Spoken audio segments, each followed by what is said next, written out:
오늘은 느헤미야 강의 시리즈 그 14번째 시간 감사로 드리는 성벽 봉헌식이라는 제목으로 은혜의 말씀을 함께 나누고 있습니다. 여러분, 저는 성전을 봉헌하지는 한 기억은 경험은 없지만 그래도 지난 교회에서 교회를 크게 수리하고 또 리모델링을 하고 또 여러 부속 건물들을 다 전체적으로 다 수리하고 그렇게 하고 감사 예배를 왕공 감사 예배를 드린 적이 있습니다. 그래서 상당히 격식을 갖추어서 그것을 진두지휘했던 그런 대표자들 또 장로님 한 분 그리고 담임 목사였던 저 해가지고 교회에서 교회 이름으로 감사패를 이렇게 증정하는 수여하는 시간도 갖고 또 그 가운데서 온 성도와 더불어서 기쁨의 감사의 그런 예배를 감사 예배를 드렸던 기억이 있습니다. 참 그때를 오늘 본문을 준비하면서 그때를 생각해 보면서 참 되돌아보는 시간이 조금 있었어요. 그런데 여러분, 우리가 느헤미야를 지금 14번째까지 오면서 느헤미야서를 1장 1절부터 쭉 왔을 때 여러분 어떤 느낌이 들으셨나요? 느헤미야와 특별히 에스라가 지도자들이었는데 특별히 느헤미야는 성벽 재건을 주도했던 인물이죠. 느헤미야가 굉장히 애를 많이 썼고 힘도 들었고 그리고 기도도 많이 했고 눈물도 많았어요. 왜냐하면 숱한 고생이 참 많았지 않았습니까? 우리가 다 말씀을 함께 나누었지만 그렇기 때문에 오늘 본문의 제목이 감사로 드리는, 또 다른 말로 이야기하면 감사와 기쁨으로 드리는 성벽 봉헌식이지만 그 성벽 봉헌식의 그 밑바탕에는 기도와 눈물과 고통과 아픔이 공존하고 있는 거예요. 참 어떻게 보면 생각해 보면 감사와 기쁨의 그 열매가 화려하게 맺히기까지 정말 느헤미야는 잠을 이루지 못하고 그렇게 뜬 눈으로 밤을 지새웠던 나날들도 참 많았을 거예요. 우리가 느헤미야 1장에서도 봤지만 수일 동안 울면서 금식하며 기도했다고 그러죠. 그리고 정작 유대 땅으로 돌아와서도 산발락과 도비아와 게셈 같은 그런 방해꾼들이 숱하게 괴롭히니까 밤잠을 설치는 날이 한두 날이 아니었습니다. 여러분, 그러니까요, 우리가 결과적으로 놓고 보면은 감사와 기쁨의 성벽 봉헌식이지만 그 안에서 정말 느헤미야와 또 애쓰고 수고했던 사람들에게는 눈물과 고통이 함께하는 그런 성벽 봉헌식. 그러니까 저는 그런 생각을 해봐요. 여러분, 우리가 신앙생활을 하면서 정말 하나님이 영광 받으시고 우리도 감격스러운 그런 신앙의 믿음의 열매들을 맺히기까지는요, 여러분, 복합적이라는 거예요. 항상 우리가 기쁜 일만 있나요? 그러지 않아요. 신앙생활 하는데도 고통스러울 때가 더 많은 것도 사실이에요. 힘도 들어요. 그것을 이겨내려고 하니까 참아내야 돼요. 여러분, 그런 부분들이 다 종합되어져서 감사로 기쁨으로 열매를 맺고 그렇게 하나님 앞에 영광 돌릴 수 있는 것이라고 생각이 들어요. 그래서 정말 저와 여러분들이 오늘 이 짧은 구절 우리가 교독한 것은 좀 여러 구절을 교독했지만 그러면 전체적으로 놓고 보면 이 느헤미야 12장 27절로 43절이 짧은 구절이에요. 느헤미야의 전체로 보면 짧은 구절이에요. 그러나 이것이 어떻게 보면 화려하게 꽃을 피웠다라고 볼 수 있다면 다른 구절들이 정말 있었기 때문에 이 느헤미야 12장 27절로 43절에 이 감격스러운 성벽 봉헌식이 이루어질 수 있었다라고 이야기할 수 있어요. 참 우리의 어떤 신앙은 굉장히 단순한 것 같지만 복합적이에요. 아까도 얘기했듯이 감사와 기쁨과 감격도 있고 은혜도 있지만 눈물도 있고 아픔도 있고 고통도 있고 인내도 있고 쓰라림도 있는 거예요. 그게 다 복합적이라는 생각을 하게 됩니다.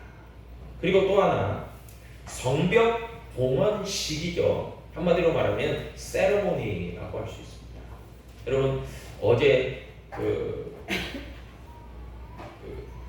잘 관심이 없으신 분들은 모르겠지만은 저도 어제서 알게 됐지만 충장로에서 충장 축제가 뭐 한 5일 그래서 오늘까지더라고요. 충장 축제, 충장로를 중심으로 도로를 다 막아놓고 축제를 한대요. 저는 어제 알았어요. 저는 별로 관심이 없는 거예요, 사실.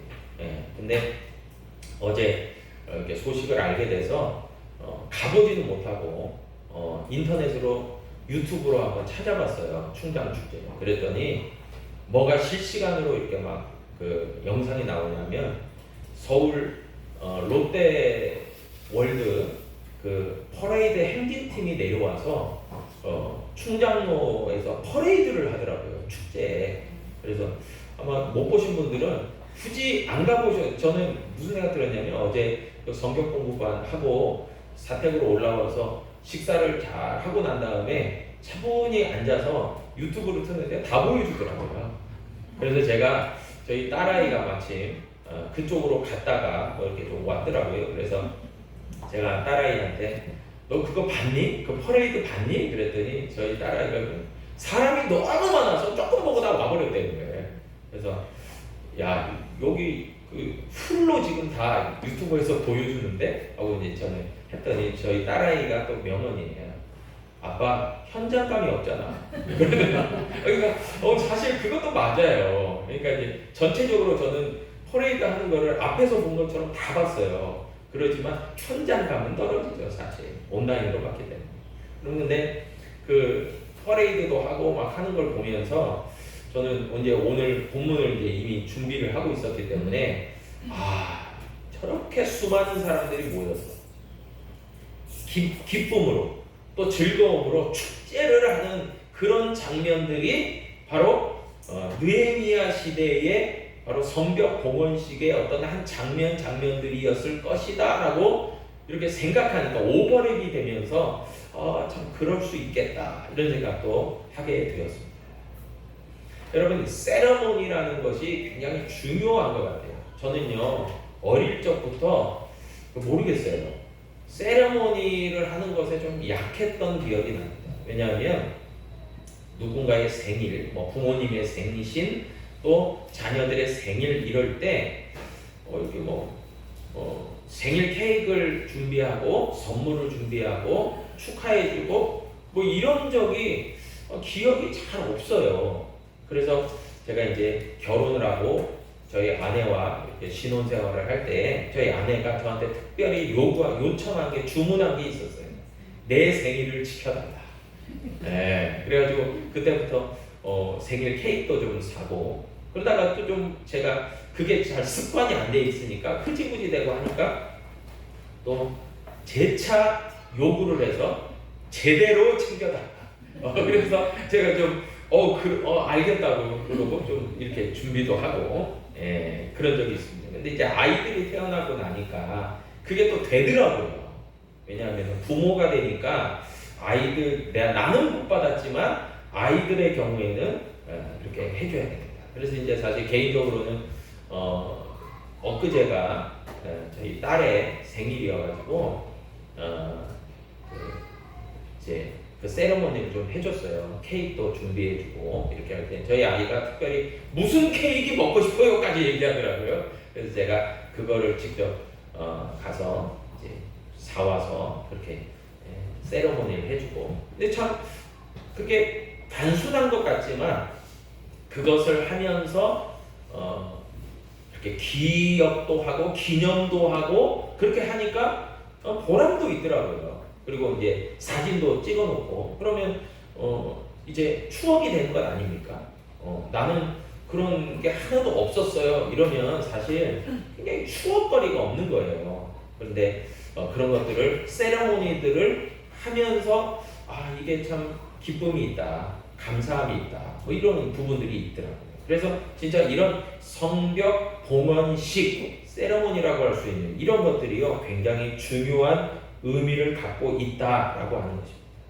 그런데 오늘 본문에 보니까요 우리가 교독하면서 봤지만 이 느헤미야와 유다 백성들이 성벽 봉헌식을 할 때에 오늘 본문 우리가 읽었던 첫 구절이었던 27절에 보니까 다음과 같이 이야기해요. 레위 사람들을 각 처에서 찾아서 예루살렘으로 데려다가 감사하며 노래하며 재금을 치고 비파와 수금을 타고 즐거이 봉헌식을 행하려 하였다라고 얘기하고 있어요. 그러니까 성벽 봉헌식에 준비해서 먼저 가장 중요했던 부분은요 하나님께 올려드리는 찬양이 풍성했다는 거예요. 찬양. 여러분 그래서 저는 개인적으로 정말 하나님께 올려드리는 찬양을 참 좋아하는데 그래서 저도 개인적으로 찬양하기도 좋아하고 우리 은혜 찬양대가 찬양하는 것도 참 감사함으로 잘 듣고 있고 또 함께하고 있고 또 우리 은혜 찬양팀이 또 찬양하시는 그런 리더들과 또 세션들이 있기 때문에 참 너무 감사한 부분이 있어요. 우리 교회가 더 날로 찬양이 풍성해지기를 바라는 마음이 저에게 있습니다.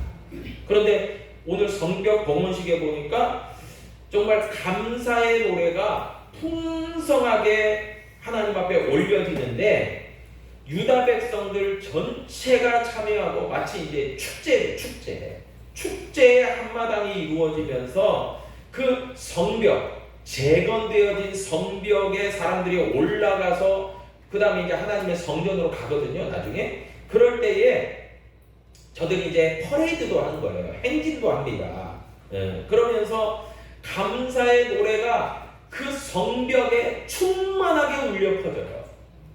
그 역할들을 이제 레위 지파 사람들이 원래도 담당했었기 때문에 그들을 다 모아다가 그 일들을 감당했다라는 것입니다.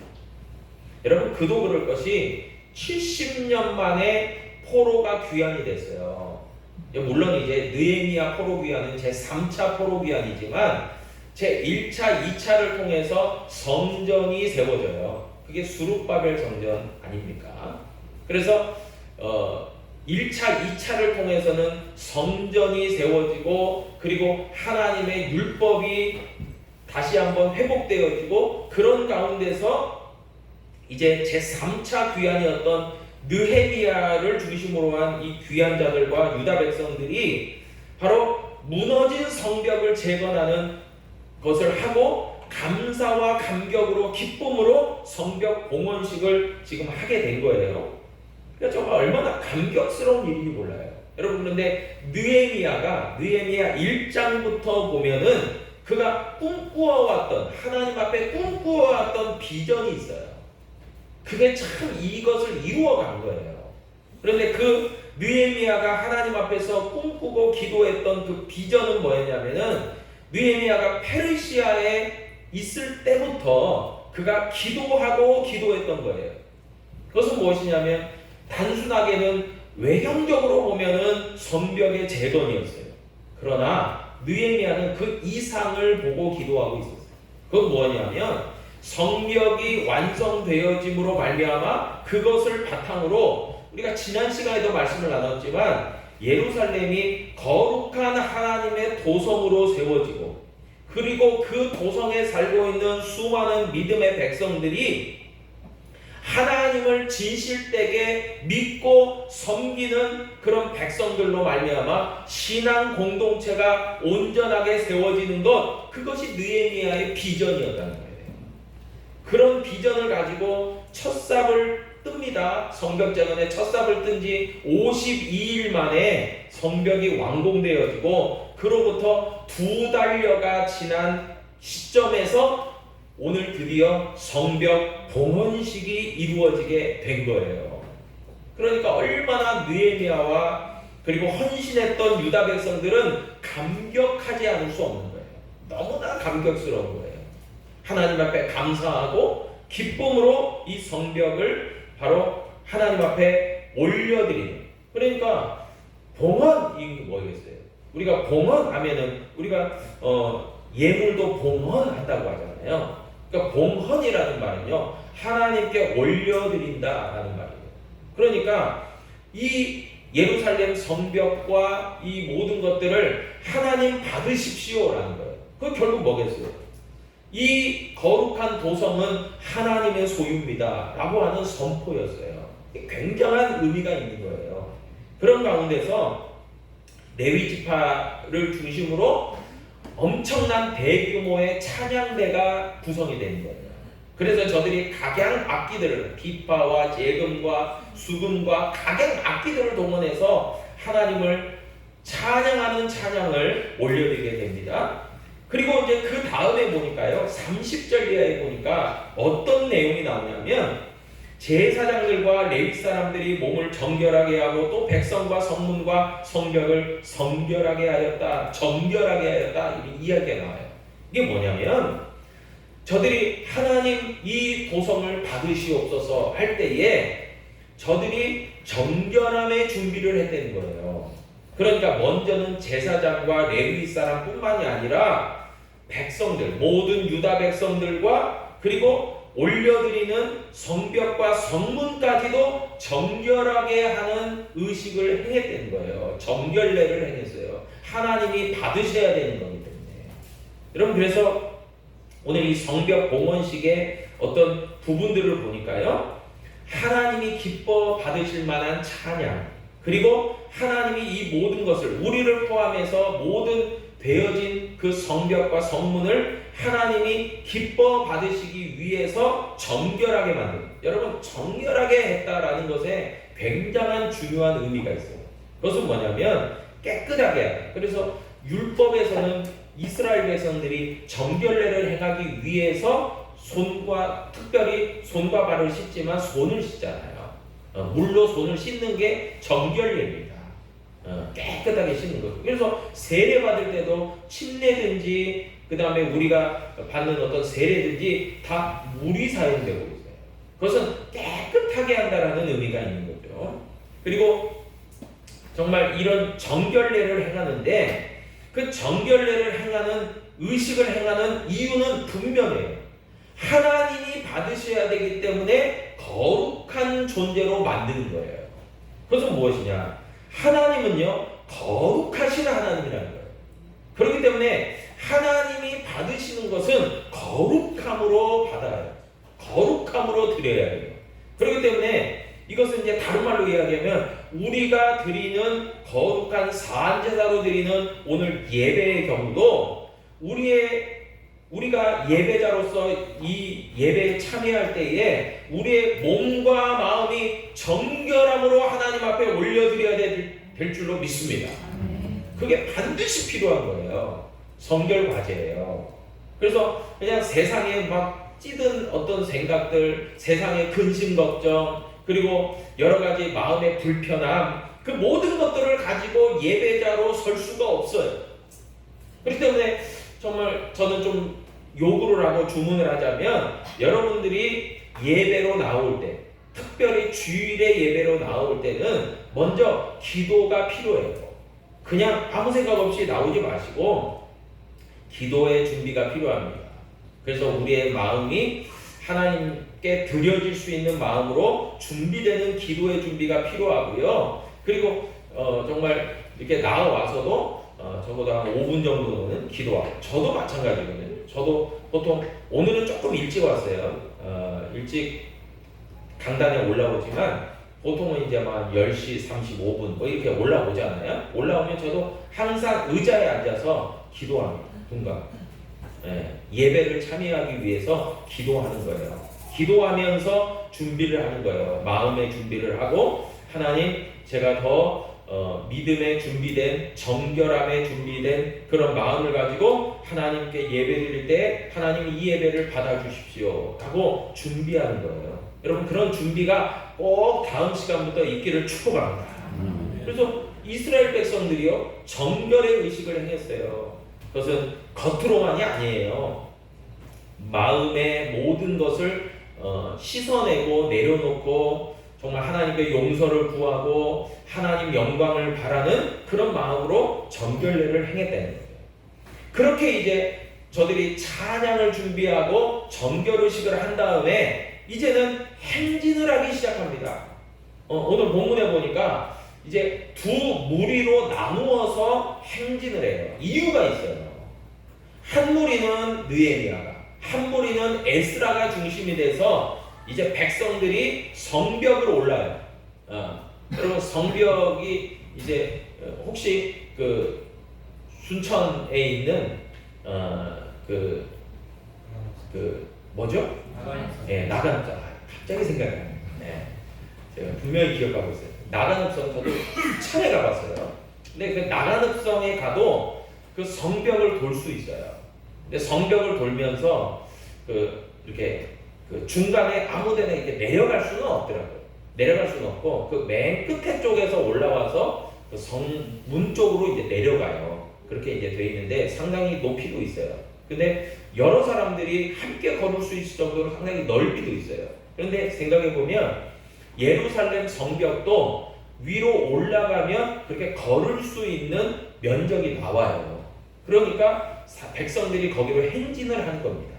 그래서 한 무리는 왼쪽부터 시작하고 한 무리는 오른쪽부터 시작해서 행진을 하는 거예요. 성벽을 밟는 거예요. 근데 여러분 이 성벽을 밟으면서 행진했다라는 것에도 중요한 의미가 있어요. 여러분 저는 신학대학을 다닐 때 제가 소속돼 있었던 DCF라고 제자 선교회 제가 속해 있었던 그 동아리가 있었거든요. 그 동아리에서 이런 의식을 한 적이 있어요. 기도하고 모여서 함께 연합으로 기도하고 찬양하고 기도하고 한 다음에 우리가 무리를 지어서 이 캠퍼스를 쭉 행진하자.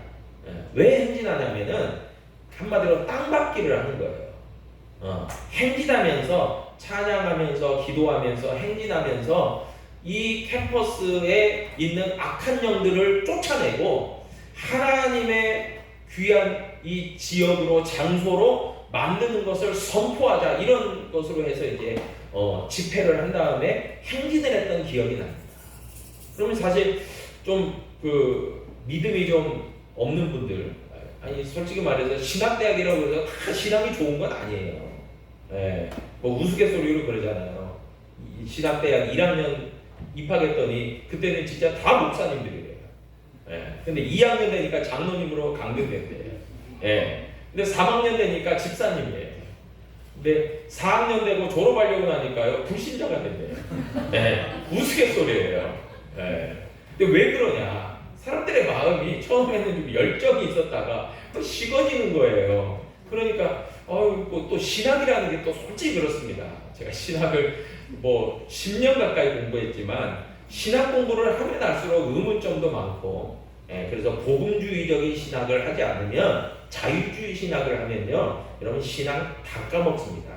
그래서 사실 저는 감사하게도 제가 다녔던 학교들마다 한국이나 미국이나 다 복음주의 신학교들을 다녔기 때문에 제가 참 신앙이 더 업그레이드된 그런 참 혜택이 있었는데 그럼 굉장히 중요한 부분이에요. 그래서 그렇게 이제 땅밟기를 하면서 할 때에 어떤 학생들은 쟤네들 좀 뭐 하는 거야? 뭐 이런 사람들 학생들도 더러 많이 있었어요. 그러나 우리는 이제 믿음으로 선포하면서 이 캠퍼스가 하나님의 거룩한 곳이 되게 해달라고 부르짖고 기도하고 찬양하고 하면서 이렇게 행진을 했던 기억이 나거든요. 그 사람들이 뭐라고 하든 말든 상관하지 않고요. 그래서 이제 이 성벽 봉헌식을 보니까 그런 퍼레이드 행진을 하게 되었다는 거예요. 그래서 왼쪽으로 오른쪽으로 쫙 성벽을 중심으로 이제 퍼레이드를 한 다음에 전체적으로 그들이 딱 만나는 곳이 있었어요. 바로 하나님의 성전에 모였어요. 그래서 40절에 보니까요. 이에 감사 찬송하는 두 무리가 하나님의 전에 섰고 또 나와 민장의 절반도 함께하였다라고 이제 기록하고 있는 거예요. 그러면서 이제 드디어 이제 감사의 찬양도 하면서 또 저들이 정결례를 행하고 난 다음에 행진을 하고 난 다음에 하나님의 성전에 모여서 이 성벽은 하나님께 올려드립니다라고 봉헌하는 봉헌식을 한 거예요. 참 기쁨으로 한 거죠. 네. 그러면서 이제 42절과 43절에 보니까 뭐라고 말씀하냐면은 크게 찬송하며 큰 제사를 드리며 심히 즐거워하였다. 특별히 43절에 보니까요. 이는 하나님이 크게 즐거워하게 하셨음이라 라고 얘기하고, 여러분 하나님도 아마 이런 성벽 봉헌을 하는 느헤미야와 유다 백성들의 그 기쁨의 감사의 그 노래를 들으시면서 하나님도 기뻐하셨어요. 그런데 그와 동시에 백성들도 너무나 기뻐했다는 거예요. 여러분 이것을 보면서 저는 깨닫게 되는 것이 있었어요. 그건 뭐냐면은 우리의 진정한 기쁨은 하나님께로부터 온다. 할렐루야. 예, 여러분 믿으시죠? 아멘. 여러분 세상적 기쁨 그것은 쾌락이죠. 그것은요 물거품과도 같은 겁니다.